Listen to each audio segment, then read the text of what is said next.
गीता 18 के श्लोक नंबर 62 में भगवान स्वयं कह रहे हैं कि अर्जुन उस परमेश्वर की शरण में जा जिसकी कृपा से परम शांति व शाश्वत स्थान अर्थात सतलोक को प्राप्त होगा। वो परमेश्वर कौन है, कहां है, कैसा है, जानने के लिए कृपया अवश्य सुनिए जगत गुरु तत्वदर्शी संत रामपाल जी महाराज के अमृत वचन। 7वें अध्याय का 29 मंत्र पढ़ेंगे। ये देखिएगा, अध्याय नंबर 7 और श्लोक नंबर 29। जरामरण मोक्षाय माम आश्रित्य यतन्ति ये ते ब्रह्म तत्विदु। ब्रह्म तत्व, इसको तत्व ब्रह्म भी बोलते हैं। कृत्सनम अध्यात्मम कर्म च अखिलम, इसका यहां अनुवाद किया है इन्होंने। जो मेरे शरण होकर, गीता ज्ञानदाता का, जरा और मन से छूटने के लिए यत्न करते हैं, वे तत्व ब्रह्म, वे इस तत्व ब्रह्म यानी तत्व ब्रह्म, उस ब्रह्म को, तत्व ब्रह्म, ब्रह्म तत्व ब्रह्म, उस ब्रह्म को, संपूर्ण अध्यात्म को तथा संपूर्ण कर्मों को जानते हैं।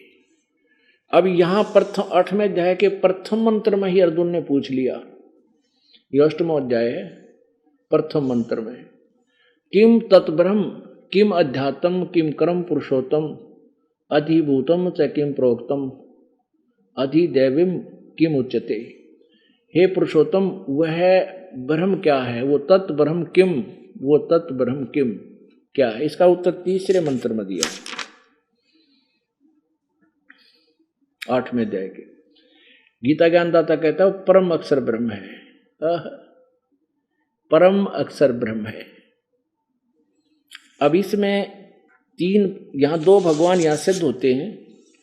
8वें अध्याय के 5वें श्लोक में गीता ज्ञानदाता अपने बारे में कहता, जो अंत काल में भी मुझको ही समन करता हुआ शरीर त्याग कर जाता है, वह मेरे साक्षात स्वरूप को प्राप्त होता है, इसमें संशय नहीं है। फिर 6वें में ये कहा कि ये नियम है कि जो अंत में जिसकी साधना करता उसी के भाव में भावित रहता, उसी को प्राप्त हो जाता है। एक कुंती पुत्र, अंत काल में मनुष्य जिस जिस भी भाव को समन करता हुआ शरीर का त्याग करता है, उसको ही प्राप्त होता है, सदा उसी भाव में भावित रहता है। 7वें में कहा है कि इसलिए तू सब समय में मेरा स्मरण कर और युद्ध भी कर, और मुझ में अर्पण किए मन बुद्धि युक्त होकर तू निसंदेह मुझको ही प्राप्त होगा। अब 8, 9, 10 में, 8वें अध्याय के 8, 9, 10 में स्पष्ट किया कोई सच्चिदानंद घन ब्रह्म के विषय में। 7वें में और 5वें में तो अपना बता दिया। अब 8वें में और 9, 10 में उस परम अक्षर ब्रह्म के लिए कहा है, हे पार्थ, ये नियम है कि परमेश्वर के ध्यान के अभ्यास रूप योग से युक्त दूसरी ओर न जाने वाले चित्त से निरंतर चिंतन करता हुआ मनुष्य परम दिव्य पुरुष परमेश्वर अर्थात परमेश्वर को प्राप्त होता है, परम दिव्य परमेश्वर को प्राप्त होता है। यानी गीता ज्ञान दाता से कोई और है, उसके लिए संकेत है। फिर 9वें में कहा कि जो सर्वज्ञ अनादि सबके नियंत्रता और सूक्ष्म से अति सूक्ष्म सबका धारण पोषण करने वाले अचिंत स्वरूप सूर्य के सदृश नित्य चेतन स्वरूप, यानी सूर्य की तरह साकार चमकीला है और साकार है, अविद्या से अति परे शुद्ध सच्चिदानंद घन ब्रह्म परमेश्वर का, अति परे शुद्ध सच्चिदानंद घन परमेश्वर का समन करता है। गीता ज्ञानदाता से अलग ही सच्चिदानंद घन परमेश्वर करता है। 10वें में, 8वें के 10वें में, वह भक्ति युक्त पुरुष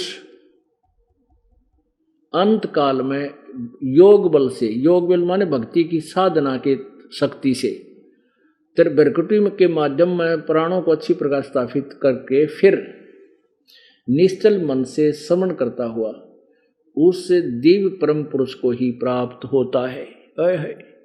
यानी गीता ज्ञान दाता से कोई और है की भक्ति से पूर्ण मोक्ष होगा, अपनी अलग बता रहा है।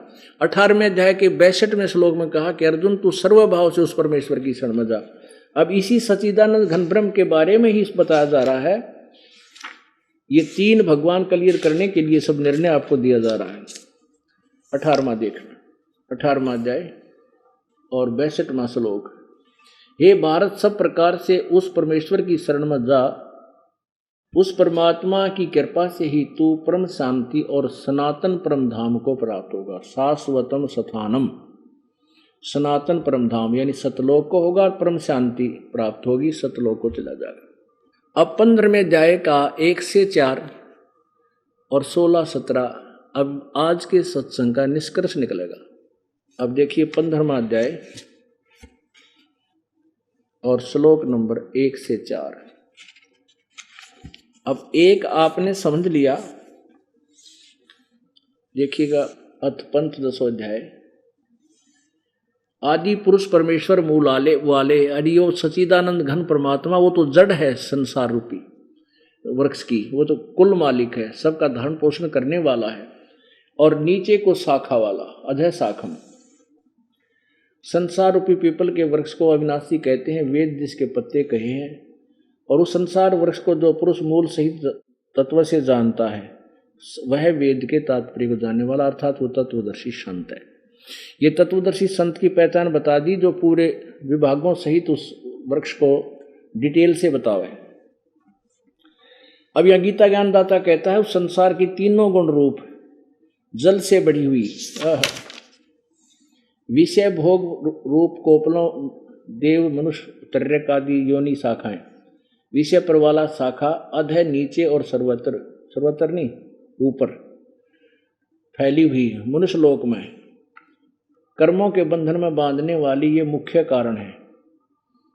वासना रूप जड़ है और नीचे और ऊपर सभी नहीं, नीचे और ऊपर स्वर्गलोक और पाताल लोक में फैली हुई है, क्योंकि पृथ्वी लोक पर ज्ञान बोला जा रहा है। अपनात्मा ये देखो, अब संकेत है, इस कोड वर्ड है, तीनों गुण रूपी शाखा, तीनों गुण रूपी विषय पर वाला शाखाएं। तो ये तीनों गुण कौन है? रजगुण ब्रह्मा, सतगुण विष्णु, तमगुण शिव जी। ये सिद्ध करना है। सबसे पहले श्रीमद् देवी भागवत स्पष्ट करेगी, ये देखिएगा। ये श्रीमद् देवी भागवत गीता प्रेस गोरखपुर से प्रकाशित है। इसके अनुवादक हैं, संपादक हैं हनुमान प्रसाद पोदार चिमनलाल गोस्वामी। और ये कहाँ से प्रकाशित है? प्रकाशक एवं मुद्रक हैं गीता प्रेस गोरखपुर, गोविंद भवन कार्यालय कोलकाता का संस्थान। अब इसके 123 पृष्ठ पे बहुत कंसेप्ट क्लियर हो जाएंगे। ये देखिएगा, ये 123 पृष्ठ है, तीसरा स्कंद है। भगवान विष्णु दुर्गा अपनी माता की स्तुति कर रहे हैं, महिमा गा रहा है। तुम सदसुद स्वरूपा हो, यह संसार तुम्ही से उद्भासित हो रहा है। मैं ब्रह्मा और शंकर हम सभी तुम्हारी कृपा से विद्यमान है। हमारा आविर्भाव और तिरोभाव हुआ करता है। हमारा तो जन्म और मृत्यु होता, आविर्भाव माने जन्म, तिरोभाव माने मृत्यु। केवल तुम ही नित्य हो, जगत जननी हो, प्रकृति और सनातनी देवी हो। प्रकृति ये दुर्गा को कहते हैं। भगवान शंकर बोले, देवी यदि माँ भाग विष्णु तुम्ही से प्रकट हुए हैं, तो उनके बाद उत्पन्न होने वाले ब्रह्मा भी तुम्हारे बालक हुए। फिर मैं तमोगुणी लीला करने वाला शंकर क्या तुम्हारी संतान नहीं हुआ? अर्थात मुझे भी उत्पन्न करने वाली तुम ही हो। शिवे संपूर्ण संसार की सृष्टि करने में तुम बड़ी चतुर हो। इस संसार की सृष्टि, स्थिति और संहार में तुम्हारे गुण सदा समर्थ हैं। उन्हीं तीनों गुणों से उत्पन्न हम ब्रह्मा विष्णु एवं शंकर नियमानुसार कार्य में तत्पर रहते। ओहो, इसे सिद्ध हो गया रजगुण ब्रह्मा है, सतगुण विष्णु, तमगुण शिव जी। एक और बिल्कुल कंसेप्ट क्लियर करेगी देवी भागवत संस्कृत सहित। ये देखिएगा, श्रीमद् देवी भागवत हिंदी टीका सहित। ये कहाँ से प्रकाशित है? अत देवी भागवतम भाषा टीका सभाष्टीकम सैमात्यम खेमराज श्री कृष्णदास प्रकाशन बंबई। इसके तीसरे सकंद में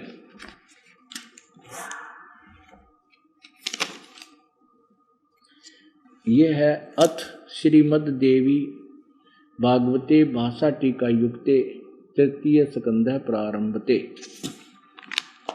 और इसका ये है 11 पृष्ठ, तृतीय सकंद अध्याय 5 के और श्लोक नंबर 8 में। 7वां यहाँ अंत होता है, 8वां श्लोक प्रारंभ होता है। हे माता, यदि हमारे ऊपर सदा आप दयायुक्त हो तो हमको तमोगुण में किस प्रकार प्रदान किया है? ब्रह्मा रजोगुण और हरि यानी विष्णु को सतोगुण। फिर ये संस्कृत पढ़े, ये 7वां समाप्त हुआ, 8वां प्रारंभ होता है। यदि दया धर्मना न सदाम्बी के कथम अहम विहित है। ये शंकर जी कहते मैं क्यों बना दिया?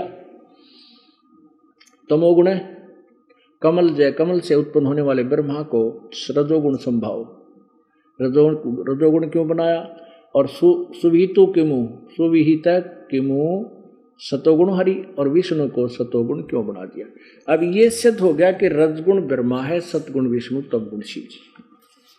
अब इस गीता जी के अध्याय नंबर 15 के श्लोक नंबर 2 को आप फिर पढ़ेंगे। अध्याय नंबर 15 का श्लोक नंबर 2।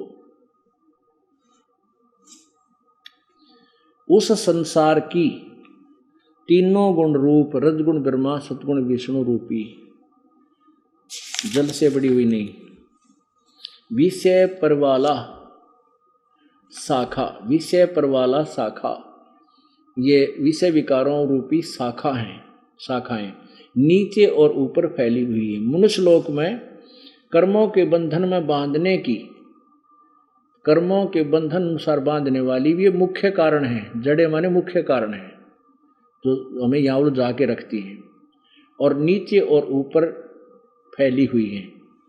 अब तीसरे में कहा कि इस संसार वृक्ष का जैसा स्वरूप, इस संसार वृक्ष का स्वरूप जैसा कहा है वैसा यहाँ विचार काल में, यानी तेरे मेरे इस गीता के डिस्कशन में मैं नहीं बता सकता, कंप्लीट ज्ञान नहीं मुझे वैसा यहाँ नहीं पाया जाता,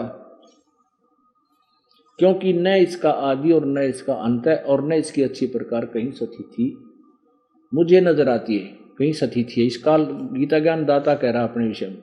इसलिए इस सुविरुद्ध मूलम, अति दृढ़ मूल वाले संसार रूपी पीपल के वृक्ष को दृढ़ असंख्य शस्त्रेण, ये इन्होंने वैराग रूप शस्त्र द्वारा नहीं, तत्व ज्ञान रूपी शस्त्र द्वारा छितवा माने काट के, तत्व ज्ञान रूपी शस्त्र द्वारा काट के, तत्व ज्ञान से समझ कर उसके पश्चात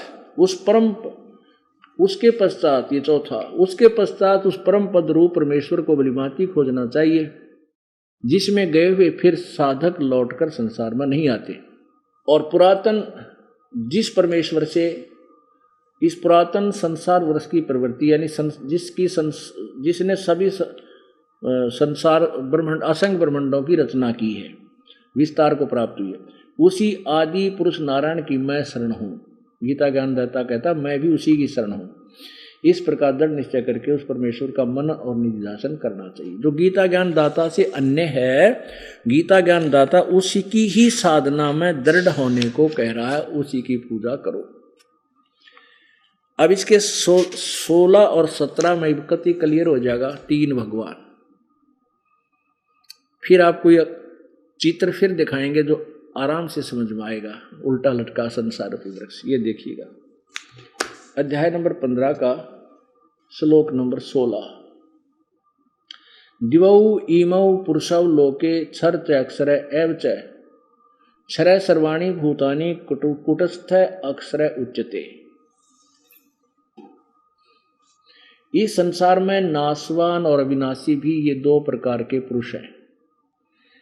इन्होंने पुरुष का अर्थ सीधा पुरुष लिख दिया। नाशवान ये क्षर पुरुष, ये अक्षर पुरुष, इसको क्षर ब्रह्म कहो, इसको अक्षर ब्रह्म कहो। ये 2 प्रकार के पुरुष नहीं, 2 प्रकार के प्रभु हैं। एक क्षर पुरुष, एक अक्षर पुरुष। ये क्षर ब्रह्म, ये अक्षर ब्रह्म, दो प्रकार के भगवान हैं। और संपूर्ण प्राणियों के शरीर तो नाशवान है, जीवात्मा विनाशी। इनके लोक में, इनके समेत, इन भगवानों समेत सारे इनका स्थूल शरीर तो नाशवान है, जीव किसी का मरता नहीं। ये तो अंडरस्टूड, आत्मा नहीं मरती। 17वें में स्पष्ट किया कि उत्तम पुरुष है, यानी वो वास्तव में श्रेष्ठ भगवान तो कोई और है। पुरुष माने प्रभु। इस क्षर पुरुष और अक्षर पुरुष से कोई और है। उत्तम पुरुष है तो अन्य परमात्मा इति उदाहरते है, जो वास्तव भगवान कहा जाता है। ये लोक त्रयम, जो तीनों लोकों में प्रवेश, आविश्य विभर्ति अवैश्वर, जो तीनों लोकों में प्रवेश करके सबका धारण पोषण करता है। उत्तम पुरुष है तो अन्य ही है, जो तीनों लोकों में प्रवेश करके सबका धारण पोषण करता है। अविनाशी परमेश्वर परमात्मा इस प्रकार का है। अब हो गया क्लियर। अब ये क्लियर, अब फिर इससे होगा, इस चित्र से होगा। अब देखना, उत्तम पुरुष है तो अन्य, जो तीन परमात्मा इति उदाहरते है। और ये लोक त्रयम आविश्य विभर्ति अवय ईश्वर है, जो तीनों लोकों में प्रवेश करके सबका धारण पोषण करता है। तो इस पूरे पेड़ को जड़ से खुराक मिलती है, आहार मिलता है। ये जड़ आदि पुरुष परमेश्वर यानी पूर्ण परमात्मा तो इस संसार रूपी वृक्ष की जड़ है, मूल मालिक है। और अक्षर पुरुष ये तना है। अक्षर पुरुष कहो, अक्षर परब्रह्म कहो, इसको अक्षर ब्रह्म कहो। और क्षर पुरुष ये डार है।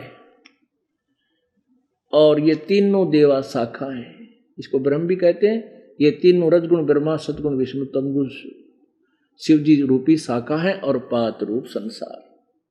पुण्यात्माओं, अब अनसमझ लोग क्या कहते हैं कि रामपाल तो देवी देवताओं की पूजा को मना करता है। मैं नहीं करता, हमारे सदग्रंथ मना करते हैं, अपने सदग्रंथ मना करते हैं। उसका विधान आपको बता रहा हूं, नथिंग एल्स, और कुछ नहीं बता रहा। मना नहीं करता, शास्त्र साधना कहने के लिए प्रार्थना करता हूं।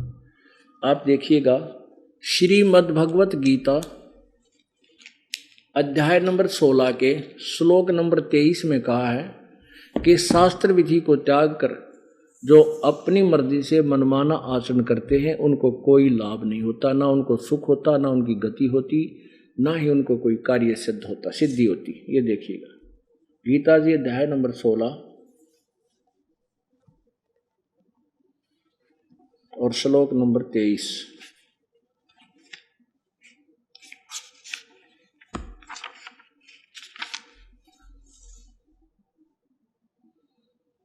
और श्लोक नंबर 23, जो पुरुष शास्त्र विधि को त्याग कर अपनी इच्छा से मनमाना आचरण यानी मनमानी पूजा करता है, वह न सिद्धि को प्राप्त होता है, न परम गति को, और न सुख को ही। 24 में कहा है कि इससे तेरे लिए कर्तव्य और अकर्तव्य की व्यवस्था में शास्त्र ही प्रमाण है। यानी जो शास्त्रों में लिखा उन्हीं को मान, किसी की दंत कथा पर विश्वास मत कर।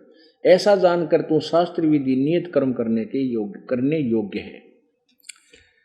अब ये दास क्या कहता है कि आप पूजा कर रहे हो ब्रह्मा विष्णु महेश की, ये संसार रूपी वृक्ष की टहनियां हैं और पूजा करनी चाहिए जड़ की। अब जैसे ये एक संसार रूपी पौधा, एक आम का पौधा हम लाए नर्सरी से, देखिएगा।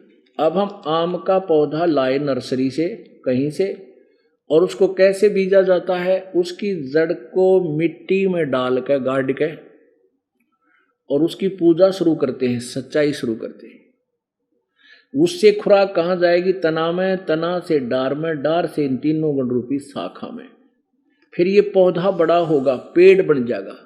तो ये रजगुण ब्रह्मा, सतगुण विष्णु, तमगुण शिवजी रूपी शाखा हमें फल देंगी। तो क्या ऐसा कोई मूर्ख होगा जो कहे कि इन टहनियों को काट के फेंक दे? क्या रामपाल ऐसा नादान है ये कहेगा ब्रह्मा विष्णु महेश हमारा कुछ नहीं लगते? केवल इतना जरूर कहेगा कि साधना शास्त्र अनुकूल कीजिए। अब आप जी क्या कर रहे हैं? आप जी ऐसे कर रहे हैं, ऐसे कर रहे हैं। ये जड़ तो ऊपर कर दी और ब्रह्मा विष्णु महेश रूपी तीनों गुण रूपी शाखाओं को जमीन में गाड़ कर इनकी सिंचाई प्रारंभ कर दी। अब ये सब खराब हो गया पौधा, आपका भक्ति रूपी लाभ कोई मिला नहीं, आपका भक्ति रूपी पौधा यानी शुभ संस्कार नहीं बने, और शुभ संस्कार ना बनने से आपको ब्रह्मा विष्णु महेश कुछ नहीं दे सकते। ये दास ये कहता है कि जैसे अपनी गीता जी बताती ऐसे करो, ये देखो ऐसे कर लो बस। इनको छोड़ने को नहीं कहा, ब्रह्मा विष्णु महेश को रिजेक्ट नहीं किया, केवल साधना ऐसे करने से। अब यहां से खुराक चलेगी, तीनों लोगों को प्रवेश करके जो सबका धारण पोषण करता है वो अविनाशी परमात्मा।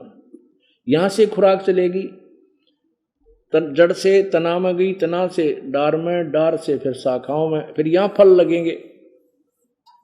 तो हमें आशा है कि ब्रह्मा विष्णु महेश हमें फल देंगे, तो टहनी तोड़ी नहीं जा सकती, इनको रिजेक्ट नहीं किया जा सकता।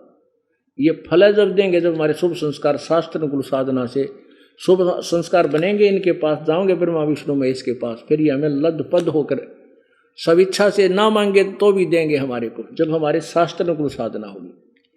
एक साध्य सब सदय और सब साध्य सब जावे, माली सिंचै मूल को हो फिर फले फुले गाहे। ये निष्कर्ष हो गया आज के सत्संग का। एक के साध्य सब सधय और सब साध्य सब जावे।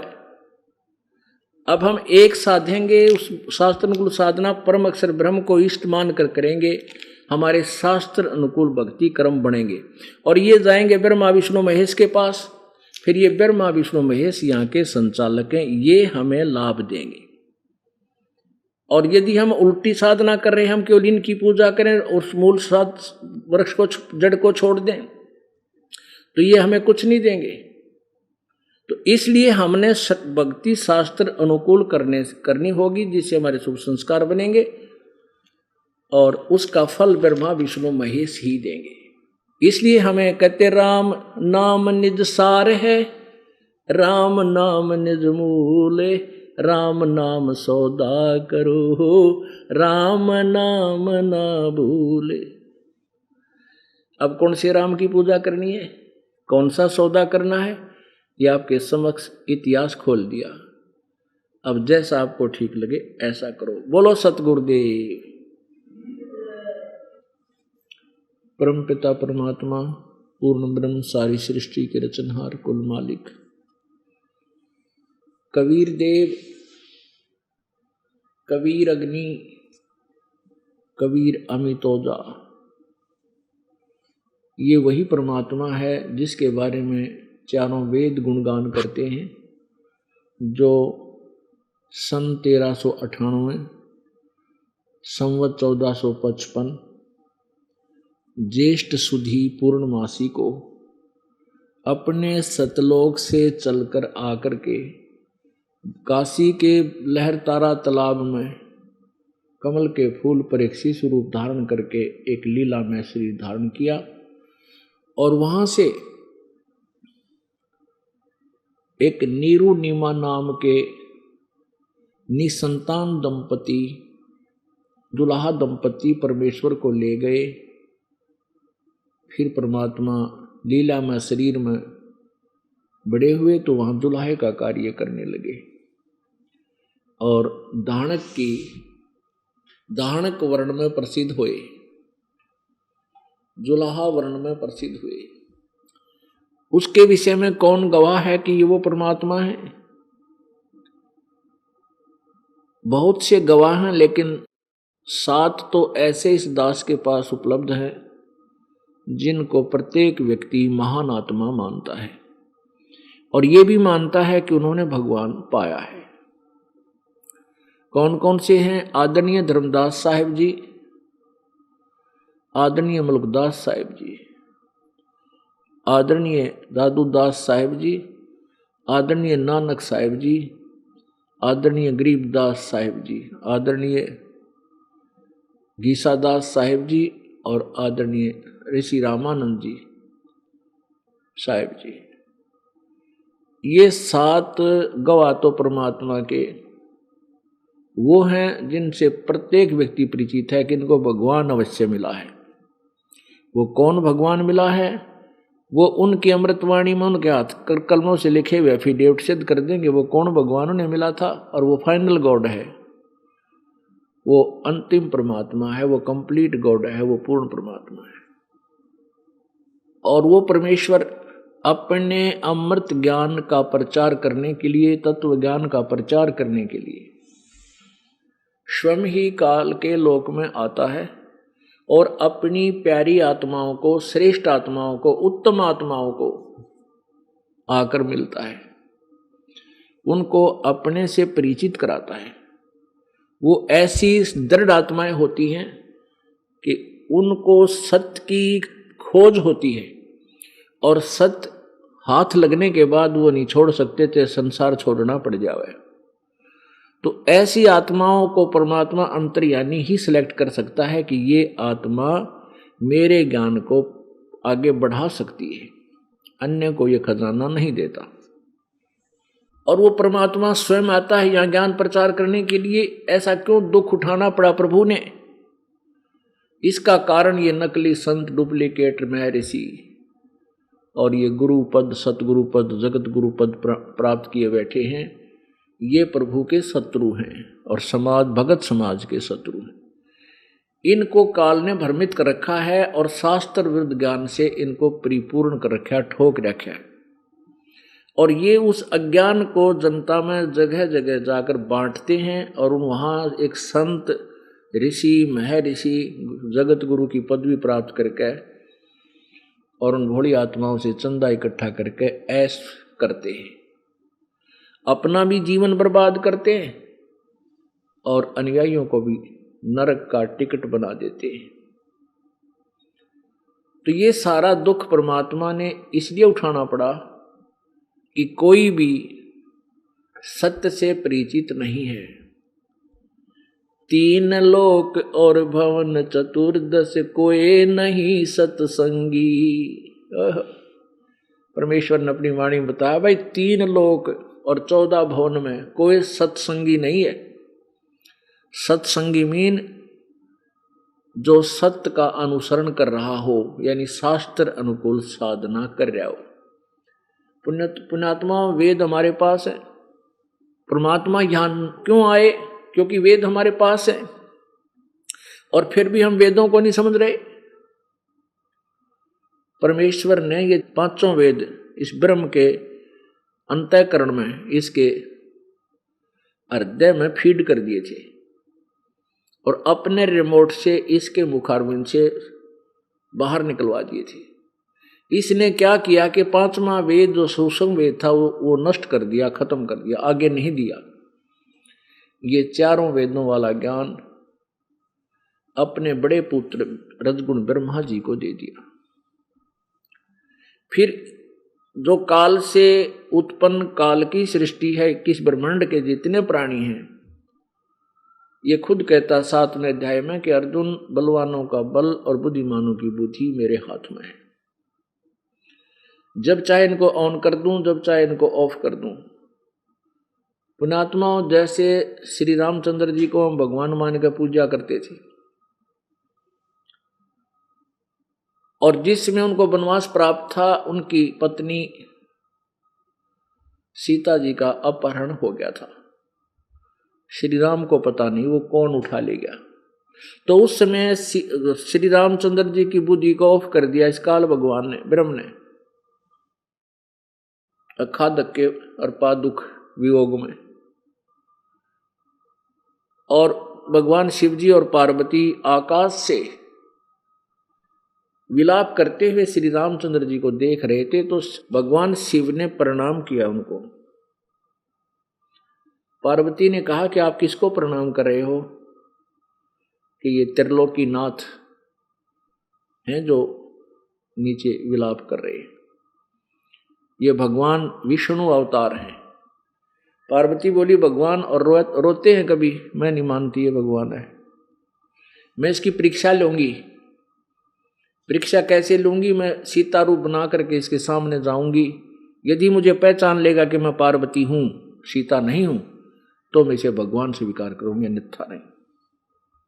भगवान शंकर ने कहा कि ऐसा मत करना, यदि तू ऐसा करेगी तो मेरी माता के तुल्य हो जाएगी, फिर मैं तुझे पत्नी रूप में स्वीकार नहीं करूंगा।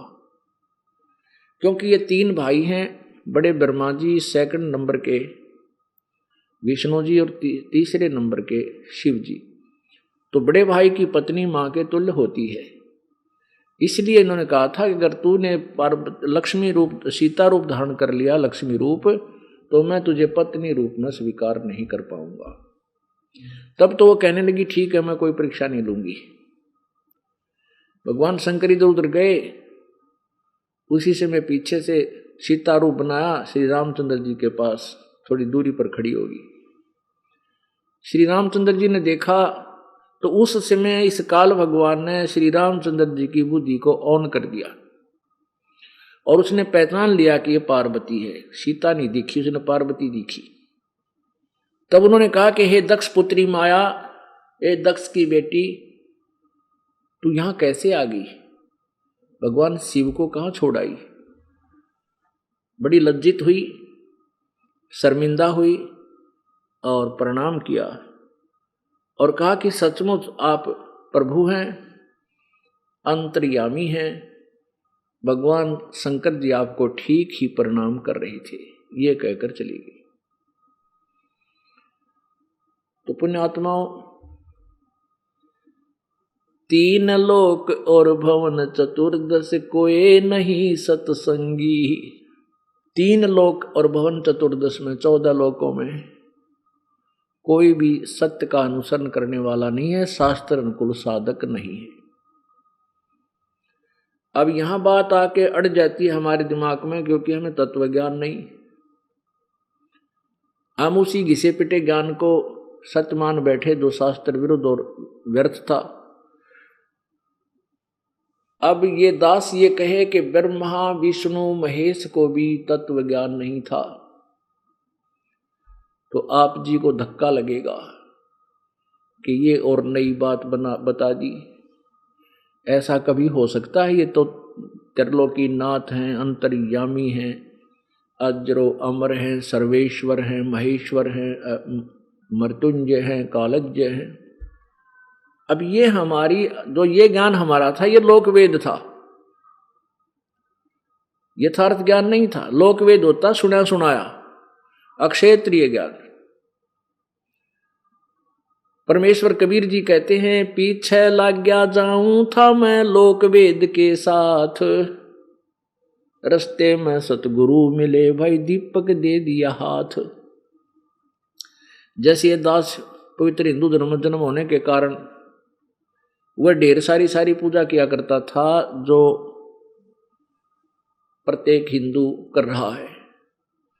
हनुमान जी की पूजा, मंगलवार का व्रत, हनुमान चालीसा, बाबा श्याम जी की पूजा, और फिर गीता जी का पाठ, पुराणों का पठन, और फिर जन्माष्टमी का व्रत है, और श्री शिव जी की पूजा, श्री विष्णु जी की पूजा, जो भी मंत्र मिला उससे का रट्टा ला दिया। वो था लोकवेद। और हम ब्रह्मा विष्णु महेश को अजरोमर मानते थे, सर्वेश्वर मानते थे, इनसे ऊपर कोई भगवान नहीं मानते थे, हमें ज्ञान नहीं था। और जब ये परमेश्वर का यथार्थ ज्ञान हमें मिला तो हमारा पहले वो लोक वेद सुन रखा था। जब परमेश्वर का यथार्थ ज्ञान मिला, ये दीपक दे दिया गुरुदेव ने, तो इस परमेश्वर के इस दीपक के रोशनी में, पहले तो अंधेरे में चल रहे थे, जिधर मुंह हो गया उधर चल रहे थे, उसी को ठीक मान रहे थे।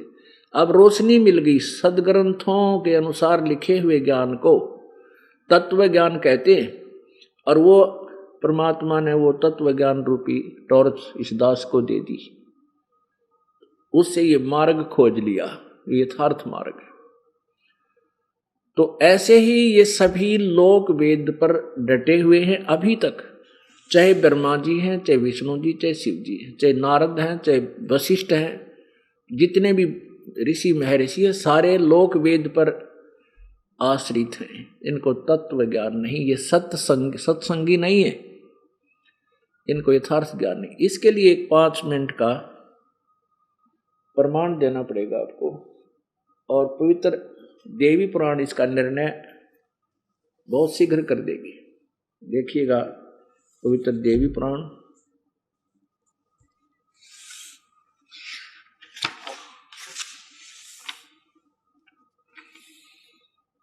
संक्षिप्त श्रीमद् देवी भागवत, संपादक हनुमान प्रसाद पोदार, चिमन लाल गोस्वामी।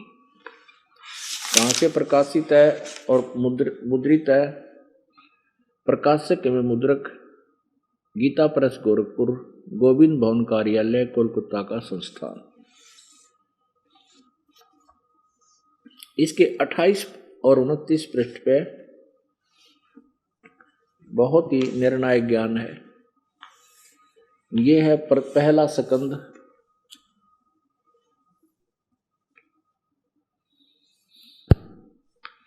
ये पहला स्कंद और ये 28 पृष्ठ यहां देखिएगा।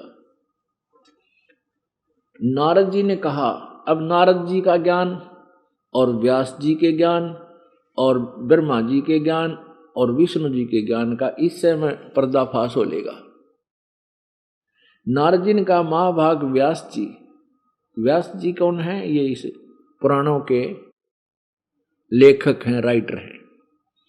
नारद जी ने कहा, महाभाग व्यास जी, तुम इस विषय में जो पूछ रहे हो, ठीक यही प्रश्न मेरे पिताजी ने भगवान श्री हरि से कहा था। देवा अधिदेव भगवान जगत के स्वामी हैं। लक्ष्मी जी उनकी सेवा में उपस्थित रहती हैं। दिव्य कौष्टमणि उनकी शोभा बढ़ाती है। वे शंख, चक्र और गदा लिए रहते हैं। पीतांबर धारण करते हैं, 4 भुजाएं, वक्षस्थल पर श्रीवत्स का चिन्ह चमकता रहता है। ये वे चराचर जगत के आश्रय दाता हैं, जगत गुरु एवं देवताओं के भी देवता हैं। ऐसे जगत प्रभु भगवान श्री हरि महान तप कर रहे थे। उनकी समाधि लगी थी। यह देखकर मेरे पिता ब्रह्मा जी को बड़ा आश्चर्य हुआ। अतः उन्होंने उनसे जानने की इच्छा प्रकट की। ब्रह्मा जी ने पूछा, प्रभु आप देवताओं के अध्यक्ष, जगत के स्वामी, भूत भविष्य एवं वर्तमान सभी जीवों के एकमात्र शासक हैं। अब देखो, ब्रह्मा कह रहा है कि तुम सर्वेश्वर हो भगवान, फिर आप क्यों तपस्या कर रहे हो और किस देवता की आराधना में ध्यान मगन है? मुझे असीम आश्चर्य ये हो रहा कि आप देवेश्वर एवं सारे संसार के शासक होते हुए समाधि लगाए बैठे। ब्रह्मा जी के विनीत वचन सुनकर भगवान श्री हरि उनसे कहने लगे, ब्राह्मण सावधान होकर सुनो, मैं अपने मन का विचार व्यक्त करता हूं। देवता, दानव और मानव सब यही मानते हैं कि तुम सृष्टि करते हो, मैं पालन करता हूं और शंकर संहार क्या करते हैं। किंतु फिर भी वेद के पारगामी पुरुष अपनी युक्ति से यह सिद्ध करते हैं कि रचने, पालने और संहार करने की यह योग्यता जो हमें मिली है उसकी अधिष्ठात्री देव शक्ति देवी यानी दुर्गा है।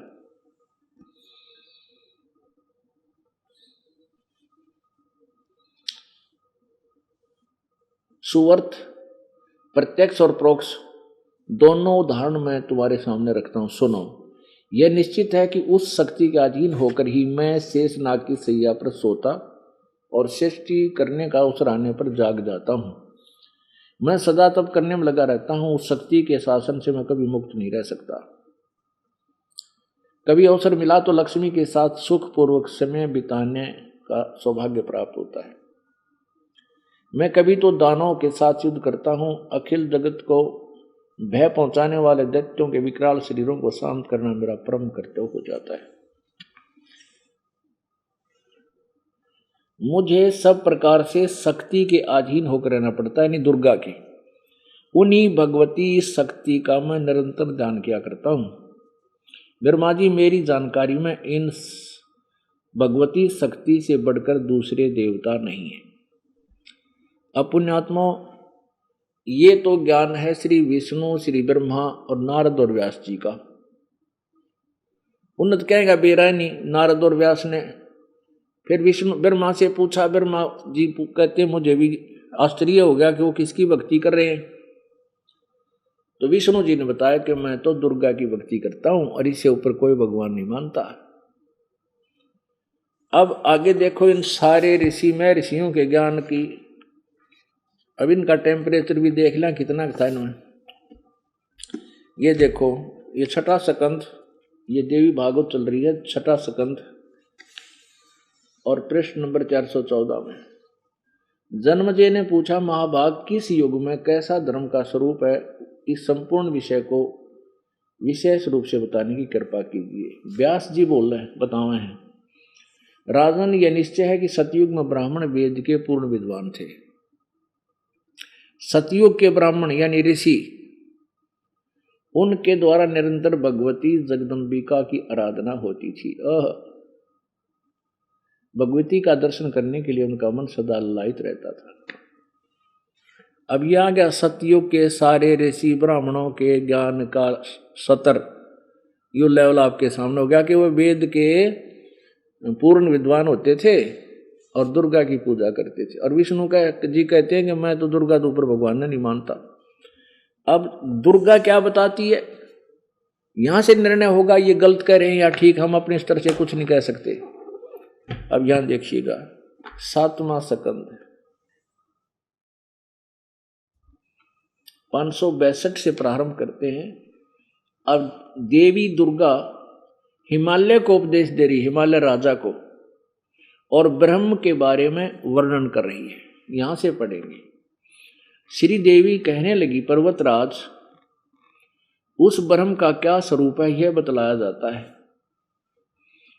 जो प्रकाश रूप सबके अत्यंत समीप में स्थित हृदय रूप गुहा में स्थित होने के कारण गुहाचर नाम से प्रसिद्ध और महान पद और परम प्राप्य है। वह समस्त प्रजा के ज्ञान से परे है, अर्थात किसी की बुद्धि में आने वाला नहीं है, यह तुम जानो।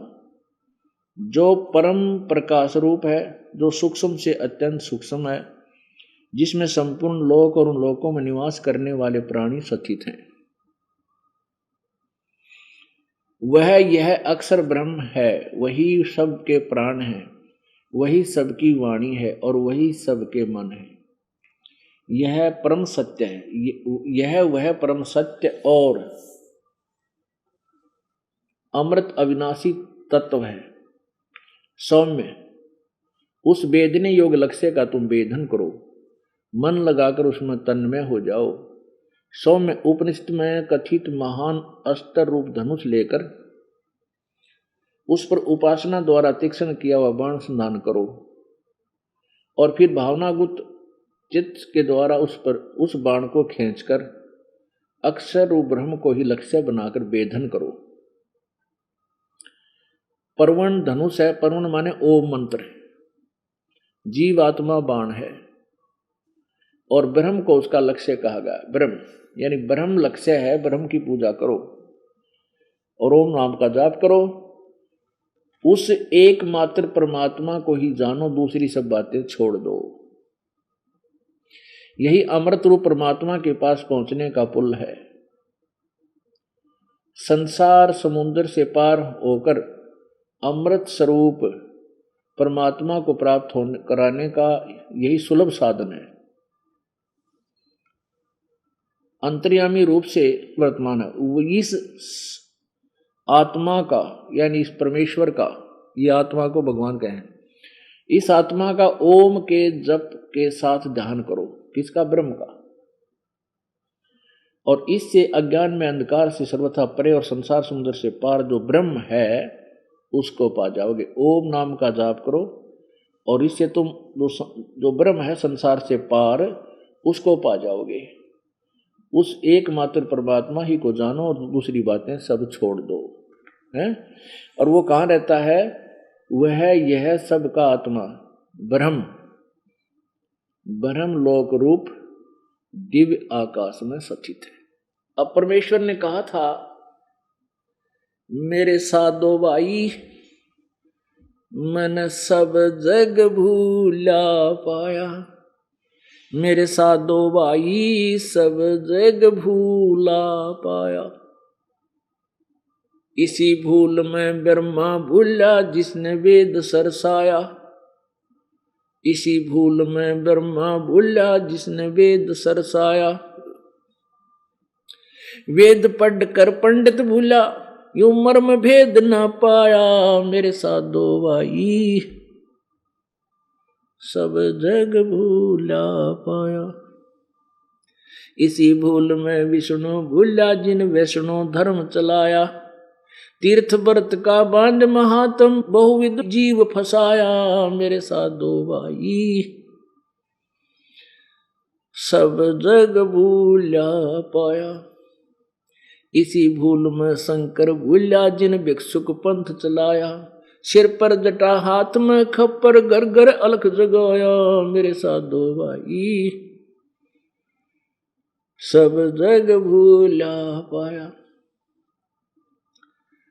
और जिसने पा गया भूल मर्म का, वो फिर गर्भवास नहीं आया। जिसने ये तत्व ज्ञान का पता लग गया, वह फिर जन्म मृत्यु में कभी नहीं आएगा। और यही गीता जी अध्याय नंबर 7 के श्लोक नंबर 29 में 29 में गीता ज्ञानदाता ब्रह्म कह रहा है कि अर्जुन, जो मैं ज्ञान बता रहा हूं कि तत्वदर्शी संत के पास जाओ और उनसे विनम्र भाव से उस परमेश्वर द्वारा दिए गए तत्व ज्ञान से परिचित हो। उस तत्व ज्ञान से परिचित होने के उपरांत और उसके तत्व ज्ञान के रोशनी में तत्ब्रह्म को जानकर अखिल यानी सारे अध्यात्म ज्ञान को समझने के उपरांत और सारे कर्मों से परिचित होने के उपरांत प्राणी केवल जरा मरण से छुटकारा पाने के लिए प्रयत्न करता है और किसी वस्तु की डिमांड नहीं करता, इच्छा नहीं रखता। तो पुण्यात्मा परमात्मा यही कहना चाहते थे, और ये आज नहीं 600 साल पहले कहने लगे थे। और उस समय नकली ऋषियों ने, गुरुओं ने, ब्राह्मणों ने उस परमात्मा का इतना जबरदस्त विरोध किया कि उनके साथ जो उन्होंने दुर्गति की भगवान की, वो लीलाएं आपको सुनाते हैं। कभी कभी कलेजा मुंह को आता है और रोने को दिल करता है। भगवान, ये से शत्रु, मानव समाज के शत्रु हम मित्र दिखाई देते थे। इन्होंने हमारे कितने पूर्वजों को भूत बनवा दिया, गधे बनवा दिया, कुत्ते बनवा दिया, सुअर बनवा दिया, और परमात्मा को भी रिजेक्ट करवा दिया। अपने उस नकली ज्ञान को उच्च मानकर, अपनी मान बढ़ाई को ना छोड़कर। परमेश्वर उन अज्ञानी ऋषियों गुरुओं को ये बता करते, गीता जी में ऐसा इस पृष्ठ पे लिखा, इस श्लोक में लिखा है, और पुराणों में तुम्हारी इस अध्याय में ऐसा लिखा है, इस सकंद में ऐसा लिखा है, पढ़कर सुना दो इनको। ये बोली आत्मा को क्यों बांध रखा तुमने काल के बकरे बना के। इसी से दुख मानकर भगवान की परमेश्वर कबीर जी के बारे में अफवाहें फैलाने लगे। वो तो गुंडा है, बदमाश है, वो तो झूठा है, वो संस्कृत नहीं जानता है। और परमात्मा सब कुछ जानते थे। और किसी पुरुष को बदनाम करना हो तो केवल उसके मार्ग में एक औरत को पेश कर दो, झूठी साची अफवाह बनाकर, बस इतना ही बहुत होता है इस बोले समाज में। ऐसा भी भगवान के साथ उन लोगों ने किया, लेकिन वो परमात्मा थे, उन्हें जो काम अपना करना था उतना वो कर कर चले गए। परमेश्वर को पता था कि आज मैं जो अमृत वचन बोल रहा हूं, ये मेरी बिचली पीढ़ी को मुझे पहचानने में एफिडेविट होंगे, सहयोगी होंगे। अब ये ज्ञान परमात्मा 600 साल पहले बोल के बता के गया था, जो दास आज आपको सदग्रंथों से मिला रहा है। बस ज्ञान तो पहले था हमारे पास, भगवान का दिया हुआ, कबीर जी का, उनकी अमृतवाणी में, कबीर वाणी में, सच्चिदानंद घन की वाणी में, उस तत्व ज्ञान में, सूक्ष्म वेद में। लेकिन उस सूक्ष्म वेद को इसलिए रिजेक्ट करवा दिया इन संस्कृत के ज्ञाताओं ने कि कबीर अशिक्षित था, अनपढ़ था, व्याकरण नहीं जाना था, उच्चारण ठीक होना, प्रोनाउंसिएशन उसका ठीक नहीं था, वो क्या जानता होगा वेद और संस्कृत को? जो संस्कृत नहीं जानता वेद और पुराणों को कैसे समझेगा? तो ये हमारे लिए मानना भी आवश्यक था। व्यवस्था थी हमारी कि ठीक कबीर जी शिक्षित नहीं है, बात बढ़िया बताते हैं, हमने यहीं तक सीमित करके छोड़ दिया। और वो परमेश्वर का उद्देश्य यही था कि यह पिछली पीढ़ी पार होगी। उस दिन के प्रयत्न में परमात्मा का कोई भी कार्य निष्प्रयोजन नहीं होता। यदि हम ये कहते कि परमात्मा उस टाइम में ना आते ही आ जाते, अब तो इतने चतुर हो गए थे हम विज्ञान की आड़ में, कोई ना सुना भगवान की वाणी ने। अन्यों कहीं तो पढ़ पढ़ कर सुनाता होगा, पढ़ा लिखा है। आजकल शिक्षा भी होगी थी, जैसे मैं पढ़ कर सुना रहा हूं तो न्यों कहते तो पढ़ कर सुना हो, तो देख ली होगी इसने। अब इससे सिद्ध ये करना चाहते हैं कि वैसे तो अब पढ़ के सुना देना भी बहुत बड़ी बात है, क्योंकि उन पढ़ शिक्षितों को पहले भी ना पता था इसको। और ये जो वेदों और गीता वाली संस्कृत में लिखा था और सिंपल लैंग्वेज में भगवान लिख कर जा रहे छोड़ गए थे। ये बहुत बड़ा उदाहरण है बुद्धिमान के लिए, थोड़ा संकेत होता है। जिसको अशिक्षित, गंवार और जुलाहा धानक और कवि कहकर हमें उनकी फाइल को बंद कर दिया था, आज उस फाइल को दोबारा खोला गया। वो परम पिता परमेश्वर हैं, उनके द्वारा दिया गया ज्ञान का कोई सानी नहीं है। 4 वेद, 18 पुराण, 11 उपनिषद से भी आगे का ज्ञान उस परमेश्वर ने हमें बताया है। जो इन वेदों और गीता जी और पुराणों में नहीं है, वो ज्ञान परमेश्वर के 5वें वेद कबीर वाणी में है। और इन वेदों वाला ज्ञान तो है ही है। तो इससे हमें यह दृढ़ विश्वास हो गया कि कबीर इज गॉड और कंप्लीट गॉड, पूर्ण परमात्मा। पुण्यात्माओं, अभी तक हमें इतना भ्रमित कर रखा था भगवान निराकार है, निराकार है, और भगवान ने सारी सृष्टि रची है। अरे निराकार कारीगर एक खुरचना बना के दिखा दो, एक पेचकस बना के दिखा दो, निराकार कारीगर कमाल की बात करते।